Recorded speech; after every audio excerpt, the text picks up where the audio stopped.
America discovered a passion for stock exchange dabbling. In 5 years, stock market prices were multiplied by 4. The Dow Jones Index went from 100 to nearly 400. Such a rise seems incomprehensibly enormous in view of the actual economic situation. Dazzled and fascinated by the promise of easy money on the New York Stock Exchange, or Wall Street as it is known, Americans turned out their pockets. In 1929, $2 billion were invested on the stock market. Political and financial leaders celebrated this euphoria and this reckless speculation. This is everybody from President Herbert Hoover and includes the nation's chief bankers. And the country is so overcome by this sense of confidence. And they're being encouraged in this confidence by apparently the most prudent, savvy people in the country. The country's financial elite is saying everything's fine. It drove stock prices up to irrational, even silly levels. Despite those crazy levels, as in all speculative booms, there were people who said, the stock market is right.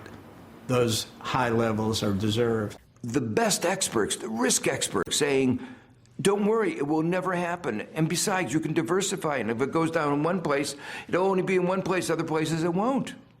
That's absurd. In 1929, you had a stock market that had been going up, up, up, and as it kept going up, it sort of cut loose from its moorings, by which I mean instead of being based on real values of the underlying companies, it was a speculator's market in which people bought and sold stock thinking that if they bought it now, they could sell it later for more money. Investment pools were conspiracies, really, of insiders. Top investment bankers, sometimes politicians, who wanted to speculate in a particular stock. And so they would buy up huge amounts of that stock, send its price, therefore, skyrocketing, then quickly and secretly dump the stock so that they could realize the profits, while all those ordinary folk who had been encouraged to buy that same stock because they were watching its escalation were left with the losing. And on Thursday, October 24th, Black Thursday, collective insanity put in an appearance. In just a few hours, 13 million stocks were suddenly dumped on the market by panic-stricken shareholders who didn't even know at what price they'd sold their shares. After 3 years of intense speculation, Wall Street crashed. And no one was in a position to decide to close the stock market. The president of Wall Street was on vacation in Hawaii.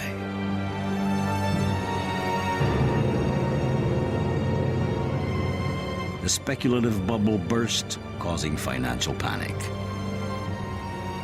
Through a domino effect, the whole of the stock market collapsed. The cumulative losses amounted to $30 billion, 10 times the U.S. Federal Reserve budget, and more than the United States had spent during the whole of World War I. In 6 days, average prices went down 50% and kept falling. And what was even more unusual, the stock market crash carried on.